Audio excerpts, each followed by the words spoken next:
alasan. Pas orang suka yang 100.000, bagi yang itu. Ya.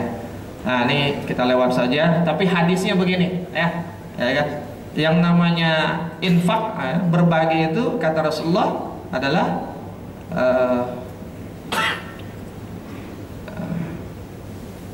as-sadaqatu tajribur rizqah, as-sadaqatu tanfa'ul bala, dawu mardatikum bis sadaqah, as-sadaqatu tutawwilul umur, kata Rasulullah. Ini masing-masing ada ceritanya sebetulnya, tapi waktu kita nggak panjang. Jadi ini aja. Tambah banyak rizki kita, kalaupun nggak berganti dengan rizki, bala yang tertolak dari kita akibat dari apa yang kita bagi. Kalaupun tidak, dia yang menyembuhkan penyakit kita. Bapak Ibu yang dimuliakan Allah, kalau kita sakit, kita sering datang ke dokter ya. Kita beli obat yang paling mahal, paling paten, datang ke Singapura, pergi ke Jepang untuk operasi harga sekian ratus juta. Kita keluarkan. Pernahkah kemudian kita datang kepada sang maha dokter dan membeli obat dari sang maha pemilik obat untuk menyembuhkan sakit kita? Pernah nggak? Obat dari dokter belum tentu sembuh. Datang ke dokter belum tentu dia bisa nangani. Tapi kalau kita datang kepada Allah, membeli obatnya dari Allah Subhanahu wa taala, insya Allah. Makanya Rasulullah katakan, dawu mardatikum bis sadaqah, sembuhkan sakitmu dengan sedekah, dengan infak. As-sadaqatu tutawwilul umur, manjangin umur. Nah, ini banyak ceritanya, kisahnya, betul-betul dipanjangin umurnya, ya kan, oleh Allah Subhanahu wa taala. Nah, Bapak Ibu Allah, nih satu lagi dari Abu Hurairah radhiyallahu anhu, yang berkata Rasulullah SAW bersabda, siapa saja yang bersedekah senilai 1 butir kurma dari hasil usaha yang halal, di mana Allah tidak akan menerima kecuali yang baik, yaitu yang halal, maka sesungguhnya Allah akan menerima dengan tangan kanannya, kemudian memeliharanya untuk orang yang bersedekah itu, sebagaimana salah seorang di antara kalian memelihara anak kuda sehingga sedekah itu menjadi sebesar gunung. Ya, ibarat ngasih seekor kuda, anak kuda dipelihara sampai gede. Nah, begitu gede itulah yang akan dikasih. Dari Abu Hurairah radhiyallahu anhu, Rasulullah bersabda, sedekah tidak akan mengurangi harta. Kita sering merasa. Nah, ini tadi kan yang memotivasi kita. Ini juga memotivasi tapi dengan pendekatan negatif, reward. Kata Rasulullah, ya kan? Ittaqun nar, kata Rasulullah, ittaqun nar walau bisyikkin tamrah. Takutlah kalian kepada neraka walau hanya dengan setengah butir kurma. Artinya, ketika kita mau berbagi dengan setengah butir dari kurma yang kita punya, itu adalah pembuktian bahwa kita takut pada nerakanya Allah. Tapi ketika kita tidak mau membagi dari kurma yang kita punya untuk orang lain yang membutuhkan, itu tandanya kita tidak takut dengan nerakanya Allah. Kenapa? Silahkan buka Al-Quran, surat Ad-Dukhan, surat Al-Haqqah, dan berbagai surat. Banyak Allah bicara tentang di antara orang-orang yang akan Allah jerumuskan ke dalam neraka adalah yang tidak mengajak, menyuruh orang untuk memberi makan orang-orang miskin. Seperti itu. Dari Jabir radhiyallahu anhu berkata, setiap kali Rasul diminta sesuatu, beliau tidak pernah menjawab tidak. Rasulullah itu kalau ada yang minta ke dia nggak pernah bilang enggak, siapapun yang minta. Dan ini hadis yang terakhir dari Abu Hurairah radhiyallahu anhu, yang berkata, Nabi sallallahu alaihi wasallam bersabda, setiap pagi ada 2 malaikat yang datang kepada seorang, satu berdoa, ya Allah berikan ganti kepada orang yang meninfakkan hartanya, yang lain berdoa, ya Allah binasakanlah harta orang yang kikir. Bapak Ibu yang dimuliakan Allah Subhanahu wa taala, kita tidak akan pernah sampai pada bab infak dan sedekah ketika kita belum selesai dalam urusan zakat kita. Ya. Sekarang mari kita tanya yang paling gampang. Nah, fitrah nggak usah ditanya, kalau fitrah pasti dibayar, ya. Kita tanya, kita punya penghasilan setiap bulan yang namanya gaji. Pernahkah kita berpikir, ya kan, secara spontan, atau sudahkah kita mengeluarkan zakat dari gaji-gaji yang kita dapatkan itu? Kalau kita bicara hukumnya zakat, itu kewajiban bagi seorang mukmin. Jika ada seorang mukmin yang tidak membayarkan zakatnya karena dia tidak meyakini dan mempercayai tentang kewajiban zakat, maka dia cukup dikatakan sebagai murtad dan kafir. Tapi jika ada seorang mukmin, dia tidak mau membayar zakat, tapi dia masih mempercayai akan kewajiban zakat, maka mereka cukup untuk jadi alasan diperangi, sebagaimana Abu Bakar memerangi orang-orang yang tidak mau membayar zakat. Dan ini nggak bisa diputihkan. Jadi kalau dari sejak saya kerja saya belum pernah bayar zakat profesi saya. Akumulasi, nggak bisa diputihkan. Dia menjadi hutang karena dia kewajiban. Itu sebabnya Ibnu Qayyim katakan jangan pernah bicara keutamaan kepada orang-orang yang belum selesai kewajibannya. Saya membahas tadi tentang infak, sedekah segala macam cuma sebagai pengantar saja untuk menyemangati bagi kita untuk mau berbagi. Tapi berbagi yang paling utama adalah dari apa yang Allah tuntut sebagai kewajiban atas kita, 2,5% dari harta yang kita punya. Walaupun jangan pernah merasa puas dengan yang 2,5%. Tapi jika sudah mampu untuk memberikan itu, setidaknya alhamdulillah, bersyukur kita sudah menyelesaikan kewajiban kita. Tinggal bab keutamaan kita lakukan. Wallah alam bisawab, mudah-mudahan bermanfaat. Ada waktu ya 7-8 menit lah kalau yang mau ditanyakan. Saya serahkan kepada, ada moderator nggak sih ya? Ada. Ya, kepada Iwan dan akhwat sekalian yang punya pertanyaan seputar tema kali ini, silahkan.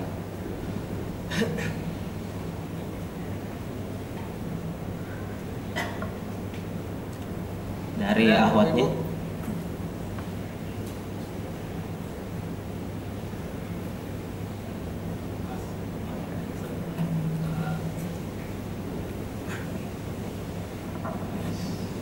Teknis juga boleh, Pak.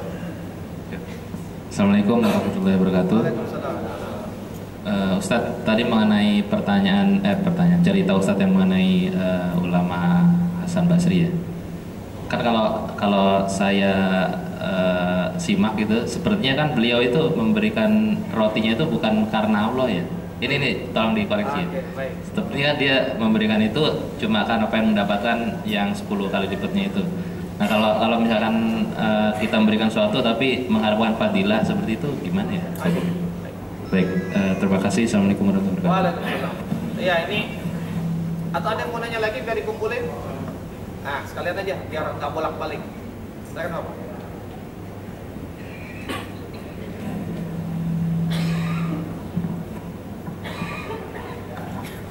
Terima kasih. Assalamualaikum warahmatullahi wabarakatuh. Waalaikumsalam. Untuk yang terkait dengan zakat, Ustaz, saya minta diperjelas untuk zakat penghasilannya, zakat penghasilan, tata cara dan sehingga kita mendapatkan penghasilan setiap bulan. Bisa kita belajar minimal gitu, Ustaz. Terima kasih.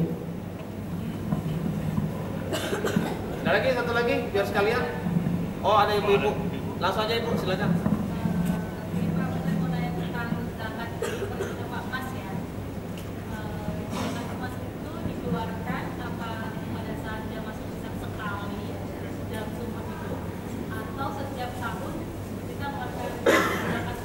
Oke.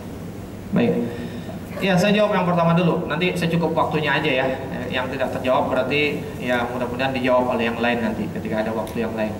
Pertanyaan pertama, ini yang sering menjadi hambatan, menjadi orang selama dia tidak mau memberi karena khawatir niatnya salah, it's okay. Tapi kadang-kadang khawatir niat salah cuma jadi senjata doang. Sebenarnya emang nggak mau ngasih aja gitu ya.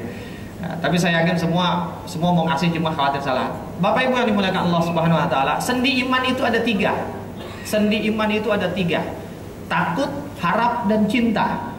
Itu sendi iman. Ya. Dan iman tidak akan pernah berfungsi jika tiada ketiganya.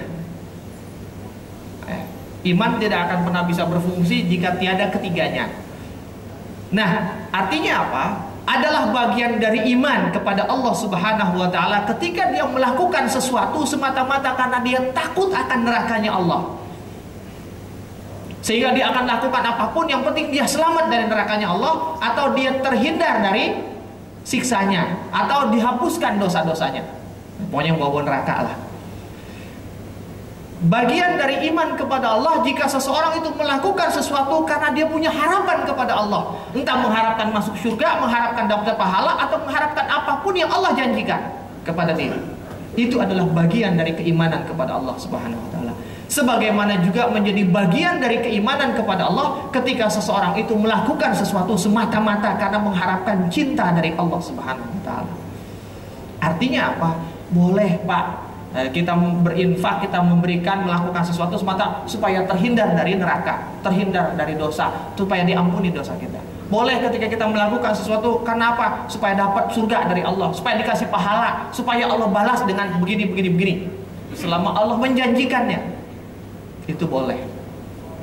Sebagaimana kita juga ngasih, nggak ngarepin apa-apa, cuma berharap cinta dari Allah saja. Gitu. Itu boleh. Makanya Imam Ali pernah mengatakan, ketika ada orang melakukan sesuatu karena dia takut kepada Allah, nerakanya dan segala macam, maka itu benar. Ketika ada orang yang melakukan sesuatu karena dia berharap sesuatu kepada Allah, itu benar. Ketika ada orang melakukan sesuatu karena semata cinta kepada Allah, itu pun benar. Seperti itu. Tinggal nanti tingkatannya yang berbeda. Ya. Nah, tapi kemudian memang selama pengharapannya penuh dengan kesadaran bahwa Allah akan membalas semau-mau dia, yang tadi saya bilang. Bukan sebatas semau-mau dia Allah balas berlipat-lipat saja, tapi boleh jadi Allah balasnya semau-mau dia ntar aja, gitu, di akhirat dibalasnya. Ntar aja Allah ganti dengan yang setimpal. Nah, masalahnya kan orang sering berharapnya yang namanya rizki itu adalah duit. Saya lagi butuh uang 75 juta. Saya sekarang infak, kalau hitungannya 100 kali misalnya, berarti cukup infaknya 750.000 kan gitu. Ternyata nggak dapat 75 juta. Cuma kira-kira beberapa pekan setelah itu dia kena serangan jantung, Pak. Kena serangan jantung, harus operasi, pasang ring. Begitu operasinya 150 juta. Kagak punya duit. 75 juta aja ngarepin dari Allah kan gitu. Apalagi 150 juta. Ternyata tiba-tiba ada temennya ngolek dapat 150 juta sehingga dia bisa operasi jantung, selamat, sehat, operasi selesai.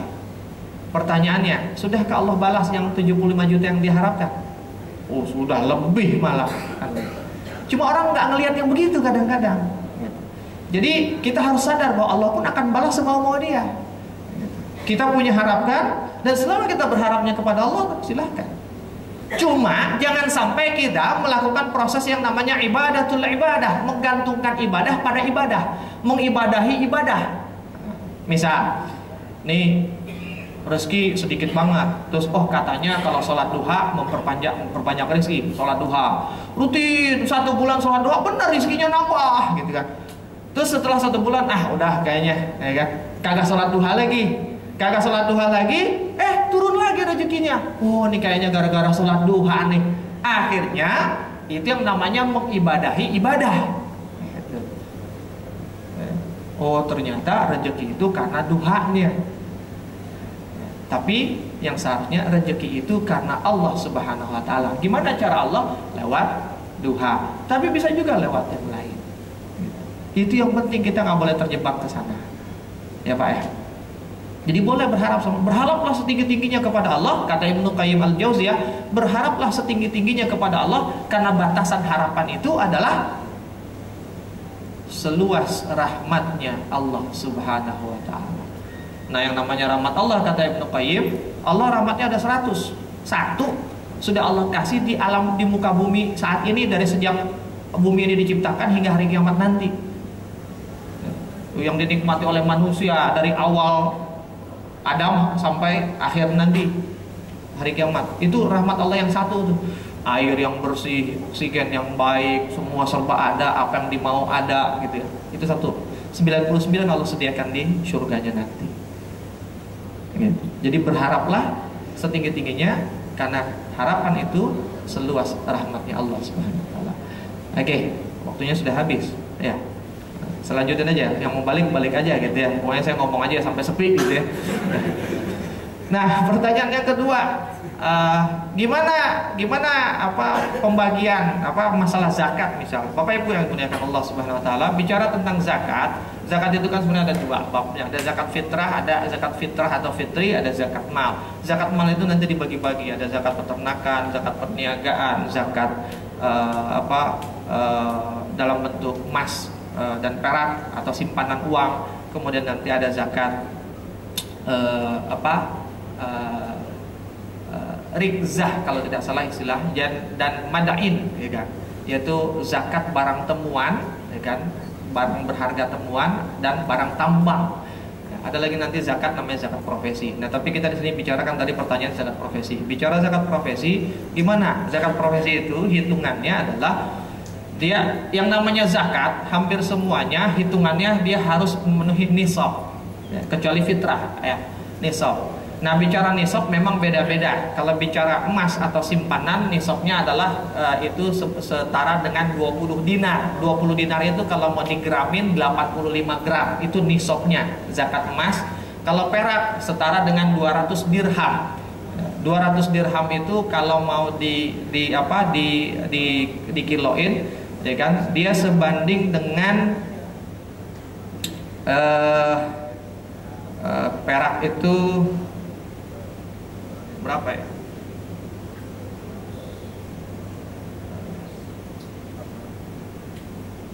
Ya nantilah kita bicara teknis, karena saya nggak hafal angka-angkanya. Nah, Bapak Ibu yang dimuliakan Allah Subhanahu Wa Taala, ketika bicara tentang profesi, maka nisabnya adalah, ya kan, itu dia hitungannya, dikiaskannya, ya kan, dia pengkiasannya itu dengan zakat pertanian, ya. Dan zakat pertanian itu nisabnya adalah 5 wasak. 5 wasak itu kalau mau dihitung sama dengan 653 liter, ya kan, atau setara dengan sekitar 628 kilogram, ya, beras. Maka ketika kita hitung, maka hitung saja, ya kan, senilai sekian liter atau kilo beras, ya kan, kita kalikan dengan beras yang kita makan, berapa nominalnya, maka segitulah nisabnya. Kalau gaji kita sudah memenuhi batasan itu, berarti kita harus mengeluarkan zakatnya. Berapa besarannya? 2,5%, ya, dari jumlah itu. Kapan dibayarkannya? Nah, ulama berbeda pendapat. Ada yang mengatakan di saat diterima maka saat itu dikeluarkan. Tapi ada yang mengatakan boleh nunggu haul, dikumpulin setelah 1 tahun baru dikeluarkan, ya kan? Dua-duanya sama, boleh. Yang penting dikeluarin. Yang nggak boleh, yang kagak dikeluarin, ya, seperti itu. Dari total bersih atau kotor? Kotor. Berapa yang kita terima? Segitu. Karena kalau hitung bersih nanti nggak ada yang bisa. Orang yang gajinya 40 juta juga hitungan tunggakan kredit sekian, ini sekian, habis juga gitu. Berapa totalnya? 40 juta, udah kotor segitu, terima bersih sekian, income ya, bukan gaji, income. Karena kalau gaji doang, gajinya sih 5 juta, tapi masukan-masukan income yang di luar gaji ada 30 juta. Enak bener. Jadi dari income, ya, keluarkan 2,5%. Boleh dikeluarkan di bulan itu saat kita terima, boleh diakumulasi per tahun. Walaupun pendapat yang kuat jumhur ulama adalah dikeluarkan karena dia dikiaskan dengan zakat pertanian. Yang namanya zakat pertanian, begitu dia panen, dijual, langsung dikeluarkan. Jadi pada saat terima gaji, maka keluarkan saat itu juga. Gitu, Pak. Nah, terkait dengan tabungan, dengan emas, ya kan? Ketika nisabnya sudah sampai, maka dihitungnya haul 1 tahun. Ketika 1 tahun itu emasnya ada sekian, sampai ke nisab, bayarkan. Gitu. Nanti untuk tahun berikutnya hitung haul lagi 1 tahun lagi. Gitu. Ya, begitu. Wallahu a'lam bishawab.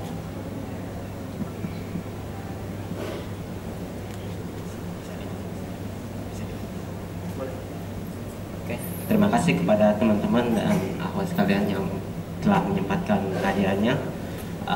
Pada Ustadz, disilakan. Ya, Bapak Ibu yang dimuliakan Allah Subhanahu wa taala, saya yakin bahwa sebelum saya closing doa, saya yakin bahwa yang di sini semua sudah selesai bab kewajibannya. Ya. Tinggal bicara tentang bab ambil keutamaan. Nah, kalau keutamaan tadi itu yang kita bahas.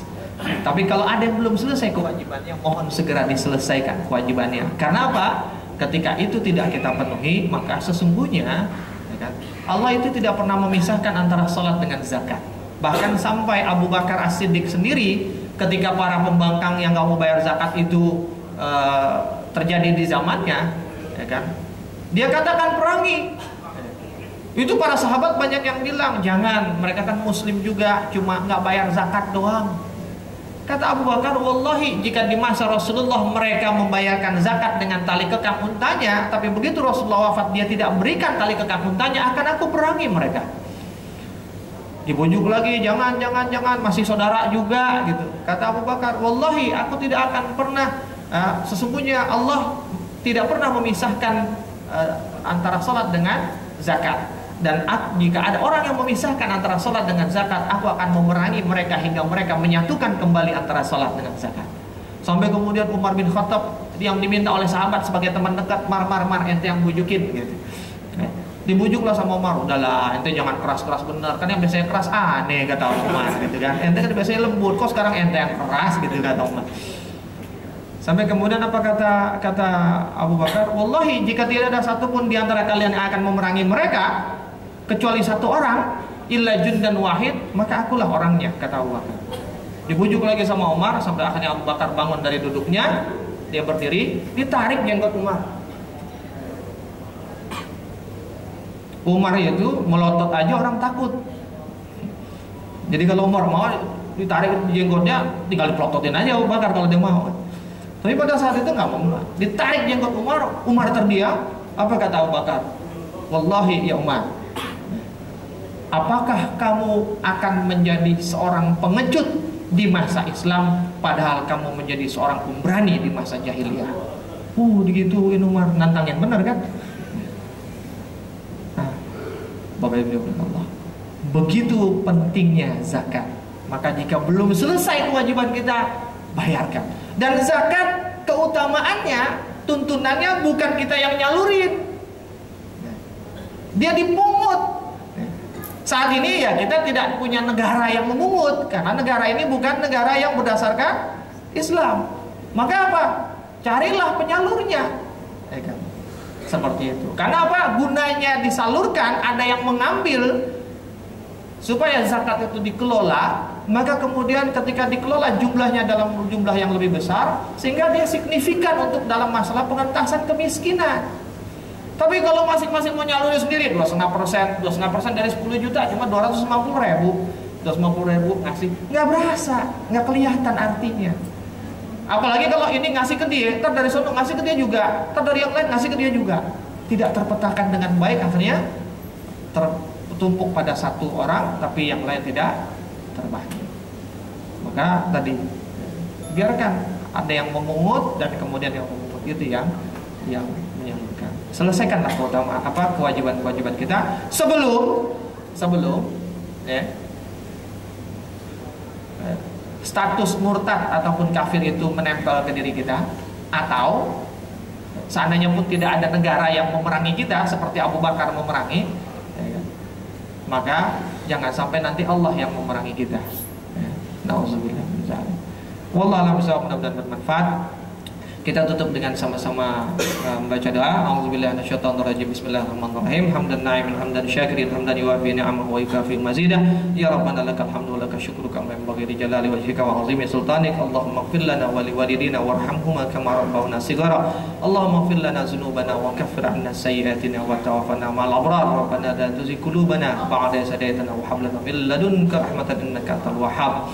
Allahumma la tada' lana dhanban illa ghafartah wa la hamman illa farajtah wa la daynan illa qadaytah wa la maridan illa shafaitah wa la hajatan min hawaijid dunya wal akhirah illa qadaytaha ya arhamar rahimin. Allahumma inna rahmataka arju wa la takilna ila nafsi tarfat ain. Allahumma anzilna munzalan mubarakan wa anta khairul munzilin. Rabbana atina fid dunya hasanah wa fil akhirati hasanah wa qina adzabannar. Assalamualaikum warahmatullahi wabarakatuh.